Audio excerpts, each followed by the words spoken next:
మహాప్రవక్త ముహమ్మద్ సల్లాహు అలైహి వసల్లం వారి యొక్క బోధనలు మనము ప్రతిరోజు కూడా తెలుసుకుంటున్నాము. ఈ రోజు కూడా ఒక చక్కటి ప్రవచనము, చిన్నదైనటువంటి ప్రవచనము, కానీ మనందరినీ కూడా మన ఒళ్ళు గుగ్గురుపాటు చెందుతుంది ఈ మాట మనం విన్నట్లయితే. అటువంటి ఒక మాటను ప్రవక్త వారు చెప్పారు. 576వ ప్రవచనము రియాజుస్ సాలిహీన్ హదీసు కిరణాలు, బుఖారీ దీని యొక్క గ్రంథకర్త, సంకలనకర్త. ప్రవక్త వారు ఏం చెప్పారు అంటే, మానవుడు తన కోరికల్లో నిమగ్నుడై ఉన్నటువంటి సందర్భంలో, పరిస్థితుల్లో అకస్మాత్తుగా అతని వద్దకు అతని మరణం వచ్చేస్తుంది అన్నారు. మహాశిలారా, మనలో ఏ ఒక్కరం కూడా మరణాన్ని కోరుకోము కదా. మరణం అంటే అందరికీ భయం ఉంటుంది, కానీ అది మరణం అనేది ఒక వాస్తవం. అది మనము ఎంతగా దాన్ని ఇష్టపడకపోయినా ఆ సమయం అది వచ్చి తీరుతుంది. మనం ఎక్కడున్నా కూడా, ఎలాంటి బంకర్స్ లో మనం దాక్కున్నప్పటికీ కూడా ఆ సమయం వచ్చినప్పుడు దైవదూతలు మన ప్రాణాన్ని అయితే తీసేసుకుంటారు మహాశిలారా.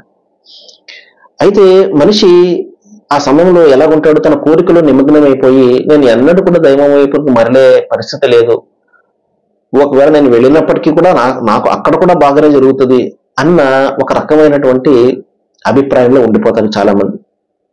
ఇక్కడ దైవ ప్రవక్త చెప్పే విషయం ఏంటంటే, నీకైతే ఆ చావు అనేది, మరణం అనేది చెప్పైతే రాదు. ఎప్పుడు ఏ క్షణంలో వస్తుందో తెలియదు. ఆనంద డోలికలో డోలయాడుతూ ఉంటాను ఆ సమయంలో. మనం ఎంతమందిని మనం చూడడం లేదు, ఎంతమందిని చూస్తాం. చాలా ఆనందంతో క్లబ్బుల్లో ఎంజాయ్ చేస్తూ ఉంటారు. అదే సమయంలో అగ్ని ప్రమాదం జరుగుతుంది, లేకపోతే ఇంకోటేదో జరుగుతుంది, మొత్తం అందరు కూడా అక్కడ చనిపోవడం జరుగుతుంది.